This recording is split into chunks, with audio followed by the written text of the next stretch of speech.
Should you focus on your business brand or your personal brand? Everyone wants to know.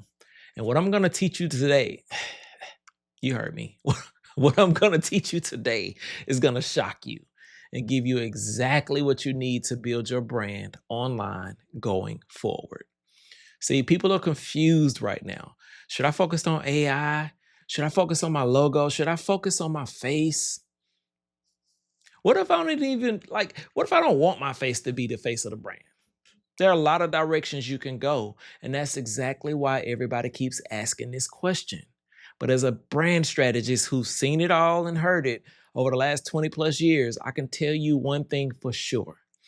Building your personal brand is the priority. Now hear me. I'm not saying don't build a business brand. And I'm not saying only build a personal brand. I believe you should do both. But there is an order to it. And in this episode, I'm going to give you the exact formula for doing it right. Let's get started. Look, I'm going to warn you now. I'm going to challenge the way that you think about branding today because nobody is teaching this. This is the wave of the future, so mark my words. Now, for those of you who don't know me, my name is Rod Brinson. They call me the brand strategist. I've spent over 20 plus years in corporate America on the technical side at companies like DocuSign and Bank of America, Alfresco. And the whole time I was building brands with my own hands, marketing, freelancing, building websites, designing flyers, content, all of it. Today, I do it full time. But hear my heart on this because this is where people get me wrong. I don't just help people to quit their jobs. I help professionals to show up as their full selves. Whether they stay in that building or walk out of it, you should be able to come in there and be who you are. Okay? Because branding is not about becoming an entrepreneur. It's not about the logos and the color palettes. Branding is about who you are becoming, period. It's about the best version of you, tweaked, polished, sharpened, with systems around it, so that no matter what room you find yourself in, your brand walks in before you even say a word.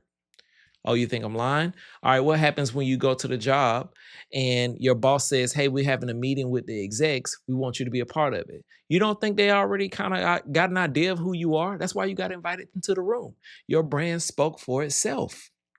It's the same thing as a business owner, an entrepreneur. People walk into your shop and say, hey, I heard you offered such and such. I would like to get a part of that. It's because somebody said, hey, you should go check this person out. It's word of mouth. Okay, so that's what I do. I help people to develop that piece so that more people are coming to find you and your business. So let's get into it. How do we even get here? How did we get to a place where you have to be a business or a brand? Where you have to choose between putting your business brand ahead of your personal brand or vice versa. Let's define both so that we're all on the same page, okay? A business brand means that the company is the product, the name, the logo, the service that you provide, the identity, the systems. The founder could disappear tomorrow and the brand still means something and remains. Think about the companies that you buy from where you couldn't name a single person who works there or even the owner. I can name 10 right now. I won't even spare you. Well, I will spare you that. I won't hold you. Circuit City is one. Heard of Circuit City years ago. Have no clue who owns it, the founder, the face of the brand, etc. Yet and still, at one point, $1 million company. Okay. A personal brand means that you are the product.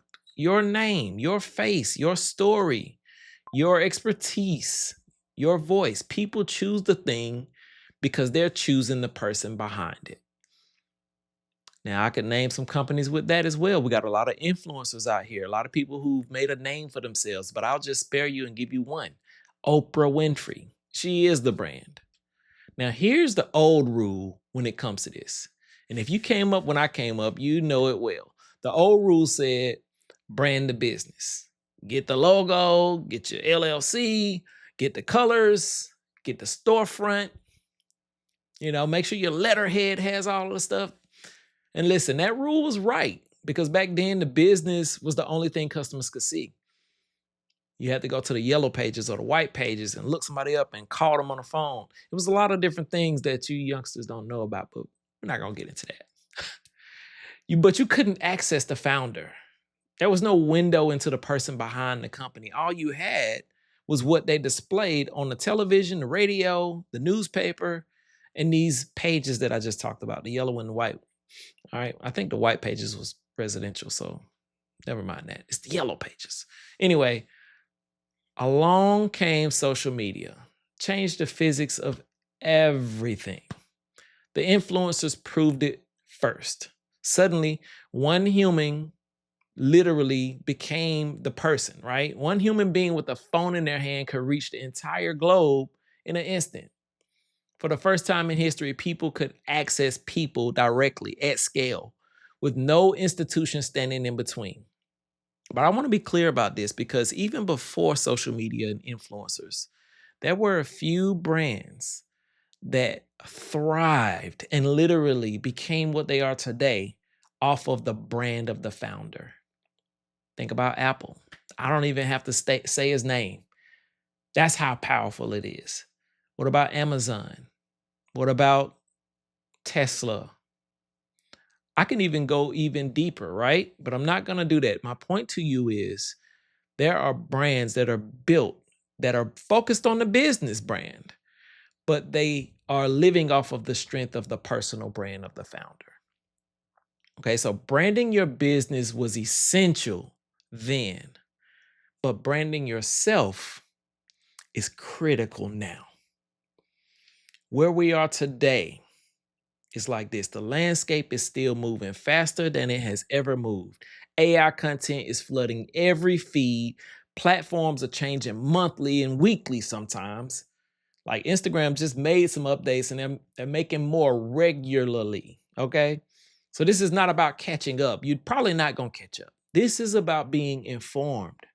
It's about being in the right page because if you're in yesterday's playbook, it's already expired. So if the person is now the priority, how do you build that without abandoning the business? That's the formula. So here it comes, okay? If you don't already have your pad and pencil, grab it now.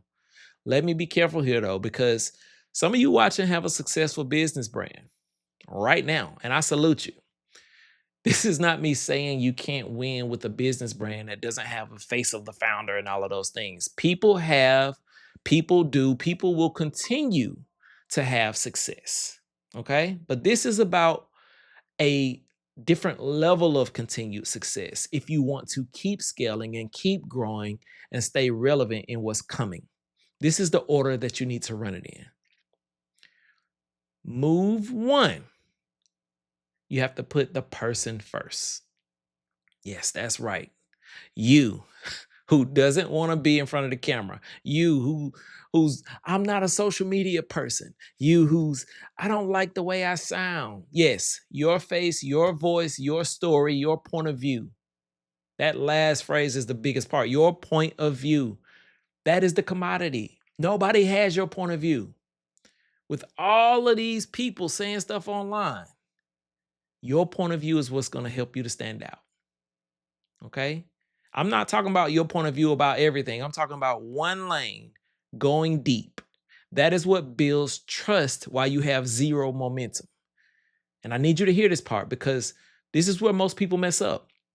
They try to build both at the same time. Listen to me. Focus. When you focus on two things at once, you're literally focusing on nothing.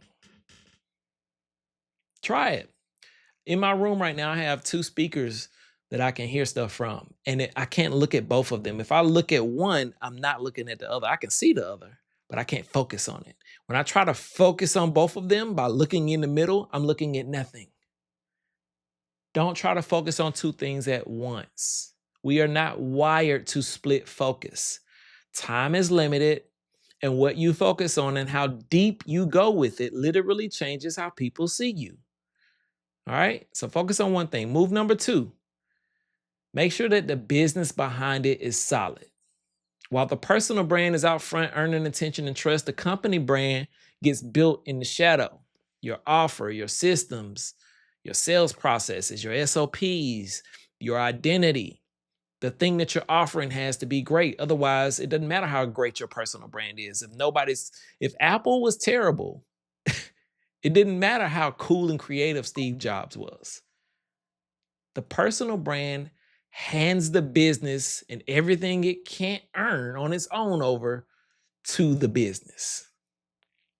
All right. So if you don't understand what I'm saying, just drop a comment in the chat. I want to know who out there is listening and following along. We just did point 1 and point 2. Now we're moving on to point 3.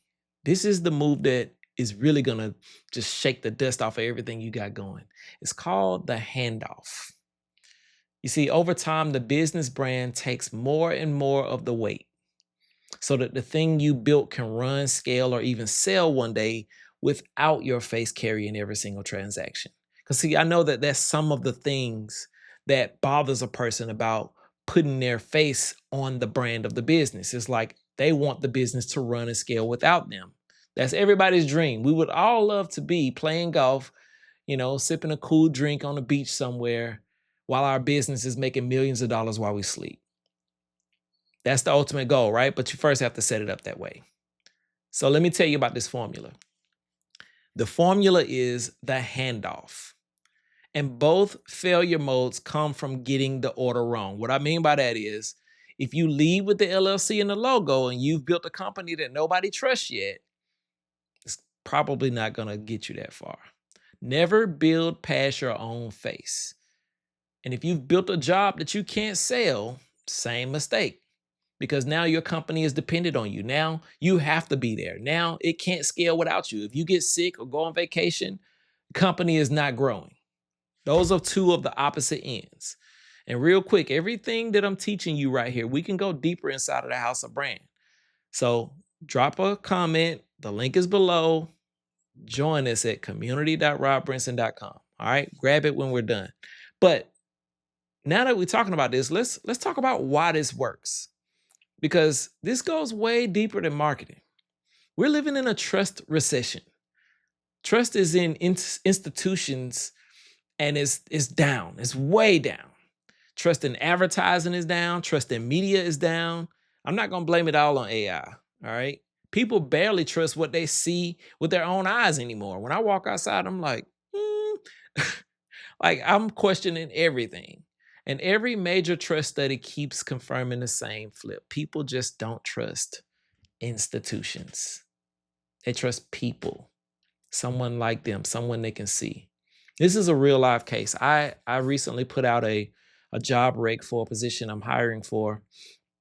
And I gave people some specific human-like instructions. I said, hey, if you are interested in this application, because I didn't even give them the link, I said, DM me on my Instagram page. Now, I said this on Threads. I want to see who's going to follow those instructions, as simple as they are. So the people that DM me on Threads, I'm not even paying attention to you. Are you a bot? Did you listen? And the people that DM me on Instagram, I paid attention to. Well, out of the 6 or 7 people that responded like immediately, 5 or 6 of them had faces. They had a real person as their profile picture. One of them had a company logo. I was immediately turned off. I'm just like, who is this? Who am I talking to? I don't know your name. I don't know what you look like. I don't know nothing. I just know that it's a company reaching out to me. It felt weird. Okay. I want someone I can see. People do too. People want someone they can see. And at the same time, your audience is drowning.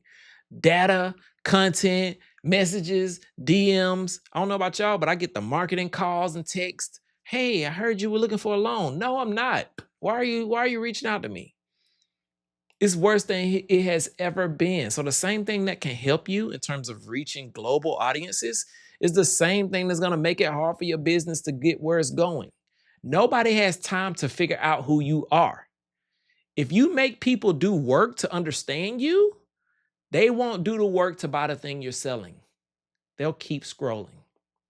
So understand what I'm telling you. This is not color theory. This is not picking the right palette to catch somebody's eye like it used to be in the 50s and the 60s when McDonald's decided to go with the yellow arches. This is trust. This is relationship. This is positioning yourself as the reason they pick you over the other person. And there's real psychology behind it. Let me give it to you quickly, and then we're going to wrap this up because I got a few nuggets that are going to follow what I'm about to say. I need you to just tap in with me, okay? If you need to press pause and go get some water, if you need to go get your face ready so you can record your video after this, I support you 1,000%. Here's part of the truth that I want you to see. We are wired for faces. Since birth, babies track faces before they understand a single word. Your brain has dedicated machinery for remembering faces. I tell my wife all the time, I remember a face from second grade.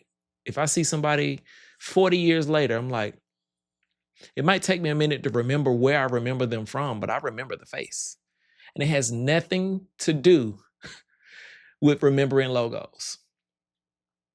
Yeah, that part of your brain that helps to remember a face, it does not remember logos the same way. Familiarity builds trust automatically. The more someone sees you show up, the more their brain files you as safe. That's why consistency beats brilliance. That's why I'm so adamant about teaching my clients and the people that I coach to post, record yourself, put it out there. It doesn't have to be perfect. And when people watch your content week after week, they feel like they know you before they've even met you. That feeling is what scales everything that you're doing. By the time they reach out to you and want the thing, they've already decided.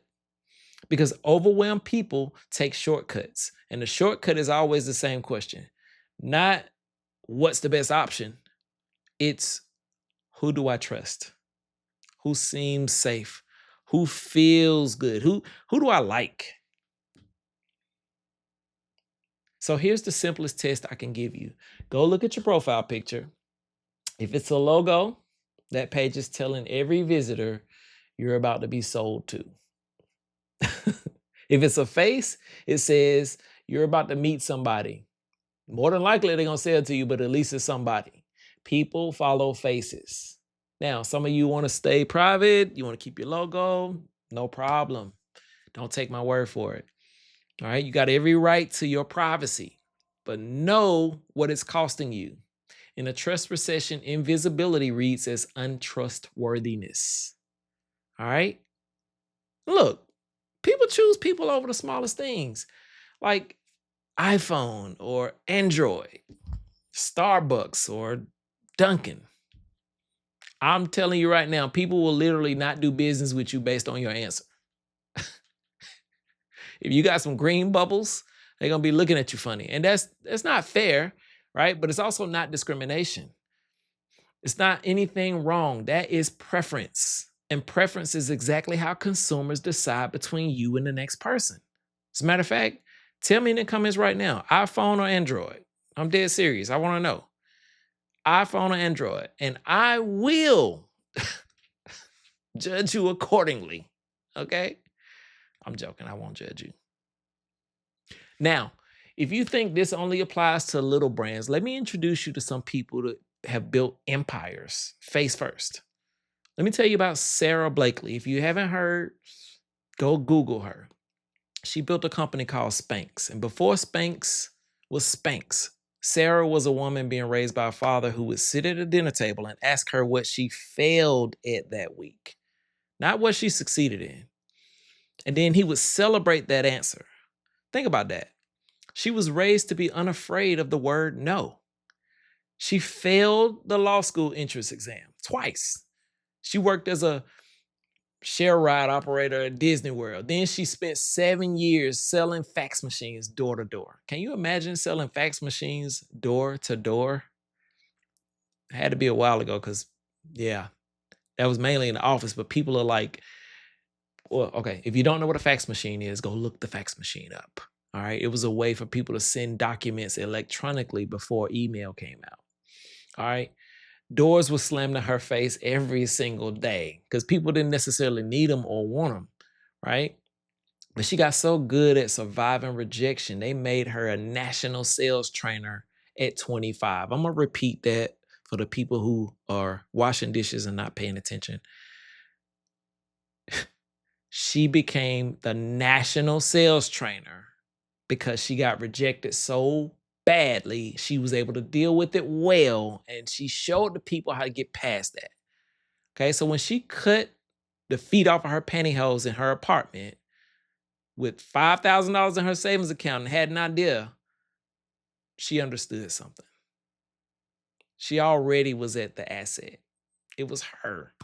A woman trained by 10,000 no's. And for those who don't know what Spanx is, she created a different version of pantyhose for women who walk and work and are out on and about, and it became a thing. She literally wrote her own patent out of a textbook to save the legal fees. She cold called Neiman Marcus, flew herself out there, took the buyer into the bathroom to demo the product on her own. And Oprah even named named it to one of her favorite things. Imagine Oprah naming your product to one of her favorite things. Ding. No traditional advertising for years, but she kept full ownership for 2 decades until the company was valued over $1 billion and she sold it. Why am I telling y'all this? Spanx didn't grow because it had a business brand. It grew because it had a Sara that was a walking brand. Okay, and she's not alone. Think about Steve Jobs. Apple is the greatest business brand on the planet today, but when Apple was 90 days from bankruptcy, it wasn't the logo that saved it. They brought back a face, one man, because if you didn't know, do your research. He was not at Apple at one point. He started there, but then they booted him out, and they brought him back because the company was failing. I know y'all know about that black turtleneck. He brought that and a point of view. The greatest business brand alive got its power back through a personal brand. Or here's one you might not expect. Tabitha Brown, 20 plus years chasing acting in LA, working at Macy's, driving Uber, doing all the things to survive, being told to hide her Southern accent and cover her natural hair to fit the role. And then one day she films herself in a car reviewing a vegan sandwich as her full self. The accent, the hair, the faith, the warmth, it goes viral. Millions of views later, she is a walking brand. Best-selling author. Target collections with her name on them, and Time magazine called her the gentlest person on the internet. Interesting. Her own words were, showing up as me was enough. Wouldn't you like to show up as you? There's room for that today. Hear this. She didn't become somebody new. She became the best version of who she already was. That's the whole point of this channel. It's not just her. It's hundreds of people. Gary Vee built media companies, wine businesses, agencies, and every one of them runs off of the same engine. Him. The man himself. See, it's less about being an influencer and more about being an influence. It's less about being an influencer and more about being an influence. Now, let me do something as we close. Most people in my industry, and this, you have to stay to the end because you got to get this piece in order to pull it all around. Most people in my industry will not do this, but I think it's important because it's who I am. I'm being my full self. Let me give you my best argument against everything I just said. All right, because I'm telling you to build your personal brand versus a business brand. Here's the truth. A business built entirely on your face has a ceiling. Like I said earlier, when it's time to step back or sell or go on vacation and you get sick or you just burnt out, you need some time. If it's founder dependent, meaning your business, yeah, it's going to consistently sell for less. And I know some of you are thinking like, I'm never selling my business. Well, one day you might want to. Here's the thing though, the buyer knows the revenue walks out of the door when you do. And anybody who pretends otherwise is selling you something. But that's exactly why I told you it's a sequence, not a choice, right? The personal brand is how you get known. The business brand is how you get free. Person first, company second, in that order. If you do it the opposite way around, you're going to be missing out on money and your chances of growth are going to be slim, unless you just have a phenomenal product or service that everybody wants. And if you're sitting there with a business brand that's already winning, kudos to you. But hear me out. I am not asking you to tear everything down and start over. I'm telling you how to stay on top. If you want to stay in motion, if your brand needs a face to carry it forward, somebody that the people can see, all of those things, it has to be you. Maybe that's you. Maybe that's somebody on your team. Maybe it's somebody that can actually play the part. But I absolutely believe that the founder and the founder's face and voice matters in this era. Faceless doesn't finish first. Oh, those 3 F's. That's pretty cool. Faceless doesn't finish first. Look at there. That's my motto for the rest of the year. But anyway, at the top of this video, I told you something that would shock you is coming, and here it is. Okay, this is what you've been waiting for. We are living in the most artificial era in human history. Artificial intelligence, artificial content, artificial food, artificial people. And it's about to get more artificial, not less. We're going to be using AI more every single day, yet a long year, which means people are going to be searching desperately for something real, something tangible, something they can reach out and touch. And if you don't want to be labeled artificial, you have to make your art official. Let me say that again. If you don't want to be labeled artificial, you have to make your art official. Your face, your voice, your story, your perspective. That's the art. Post it, publish it, put your name on it, make it official. Don't make it perfect. It's you. Are you perfect? Then why do you feel like your content has to be? That's why I didn't edit any of these mistakes out. It's me. And you heard it here first. That one is mine. Make your art official. So here's your move before we close this app. If your profile picture is a logo, replace it with your face today. Then rewrite your first line so that it shows the world who you are. I'm not a fan of the people that are getting ChatGPT and Claude and all the places to tell you to say, I help this and that. X that. Why? Because it makes you blend in. You need to be distinct. Make sure your bio is distinct. It's not about your title. It's about who you are. If you want to go deeper than this one video can take you, this is exactly what we do inside of the House of Brand, as I mentioned earlier. That's where we discover who we are, sharpen it, develop it behind closed doors before we take it to the world so that they can see our personal brand in the right way. The link is in the description. Come join us and follow me for more of these conversations. I'm going to be having more of these each and every week.